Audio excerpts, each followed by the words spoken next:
Je me suis retrouvée à de nombreuses reprises un peu dans la merde la dernière, justement parce que je ne pouvais plus correctement piloter ma boîte. J'ai fait des tonnes d'erreurs et comme toujours, chaque année, je me dis surtout, les refais pas l'année prochaine. Je te donne dans cette vidéo mes 5 plus grosses erreurs que j'ai fait en 2022. Cette erreur-là, je l'ai répétée des tonnes de fois et pourtant à chaque fois, je me dis, fais gaffe, c'est hyper important. N'engage jamais un freelance si tu maîtrises pas son domaine de compétences. En gros, il y a des experts en tout genre maintenant. La tentation, quand tu es en sous-effectif, c'est de faire appel à un expert pour qu'il vienne te donner un coup de pouce ou qu'il vienne t'apporter sa science et qui t'aide à débloquer des étapes qui te manquent en tant qu'entrepreneur. Et moi, je sais que cette erreur, je l'ai commise à de nombreuses reprises en 2022 et je m'en mords les doigts parce que franchement, tu ne peux pas déléguer à quelqu'un une chose si tu ne connais pas un minimum le domaine dans lequel il intervient. Alors bien sûr, en tant qu'entrepreneur, tu ne peux pas tout connaître, c'est impossible. Mais il faut que tu connaisses un minimum le domaine d'intervention parce que sinon, tu as vite fait de te faire embarquer dans des super discours commerciaux qui font qu'à l'arrivée, tu signes avec et au final, tu es hyper déçu. De deux, tu n'as pas de moyen de contrôle sur les prestations qui sont faites et tu n'arrives pas facilement à mesurer si c'est bien fait, pas bien fait, etc. Donc moi, cette année, en gros, je me suis retrouvée à payer des factures de freelance qui ont fait un taf dont je suis pas satisfaite. Donc la leçon à en tirer, c'est si tu veux faire appel à quelqu'un d'autre, si tu veux renforcer tes équipes, d'abord essaye d'en connaître un maximum sur le domaine pour pouvoir suivre les travaux et pouvoir mesurer si vraiment ça valait le coup ou pas de faire appel à cette personne. Attention, je ne généralise pas, tous les freelances ne sont pas à mettre au placard, c'est pas ce que je dis simplement que avant de faire appel à un freelance, il faut bien se renseigner sur son domaine de compétences et connaître un minimum quelle est sa valeur ajoutée pour pouvoir mesurer son travail et savoir si ça s'est bien passé, pouvoir le diriger en quelque sorte et pouvoir avancer.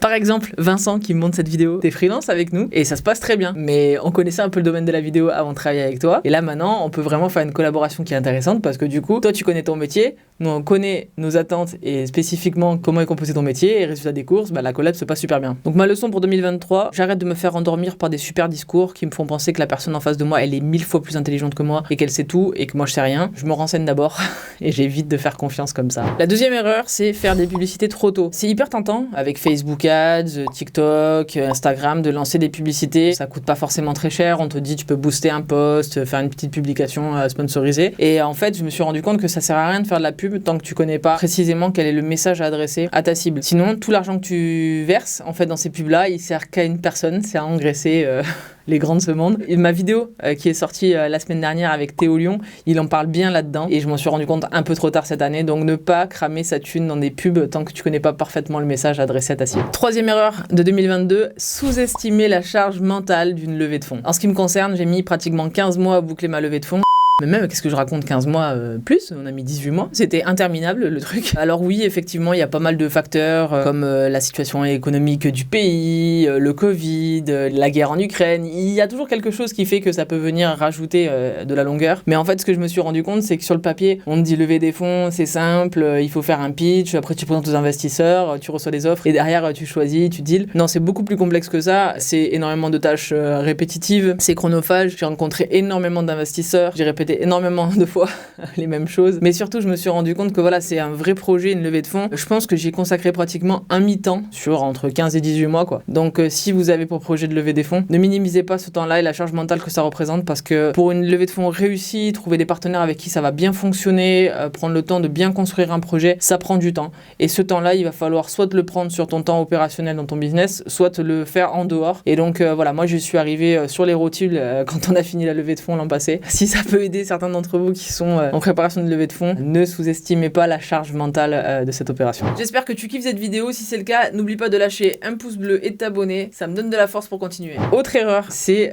déléguer toute la partie administrative, juridique, comptable. Je pense que c'est une erreur qui est très grave, puisqu'à partir du moment où tu as un problème avec cette entité-là, tu as tous les aspects qui sont bloqués. Je pense que c'est plus intéressant de se créer un pool d'experts dans différents domaines. Des gens qui vont travailler par exemple sur le financement de l'innovation, d'autres sur la partie juridique, d'autres sur la partie sociale, d'autres sur la partie purement expertise comptable, un directeur financier externalisé. Alors certes, ça peut paraître gros pour une petite structure, mais au final, on gagne en agilité, on peut plus rapidement prendre des décisions, et surtout s'il y a un maillon avec lequel ça passe moins bien ou avec qui il y a un désaccord, c'est plus facile de remplacer ce maillon pour reconstruire cette équipe-là. Moi, je sais que je me suis retrouvée à de nombreuses reprises un peu dans la merde la dernière, justement parce que je ne pouvais plus correctement piloter ma boîte, puisque trop de points sensibles de ma boîte étaient dans les mains d'une seule et même même agence. Donc à proscrire, je vous conseille vraiment de vous entourer des meilleurs, mais pas forcément dans la même entité. Et ça sera la 5e et dernière erreur de mon top 5 des erreurs 2022, sous-estimer le temps pour la création de contenu. Alors vous me voyez faire la mariole là sur YouTube, après vous savez que je suis sur TikTok, LinkedIn, etc. On fait de la création de contenu, on fait du building public, je souris à chaque vidéo, ça a l'air super. L'envers du décor, c'est que ça rajoute une charge de travail considérable pour moi et pour mon équipe, puisque pour produire une vidéo par semaine, tous les TikTok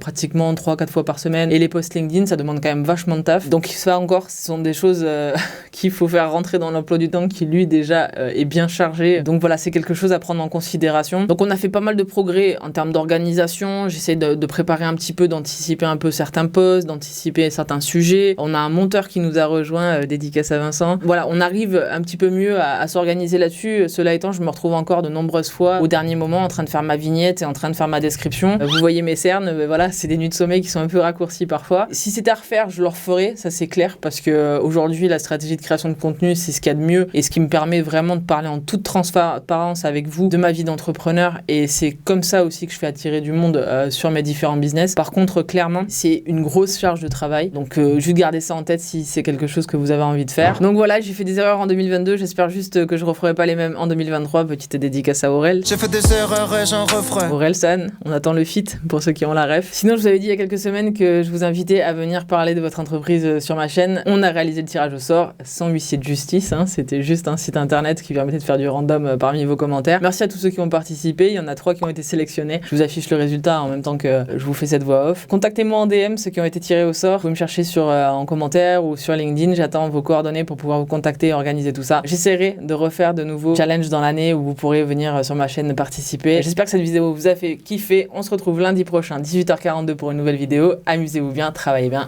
Ciao!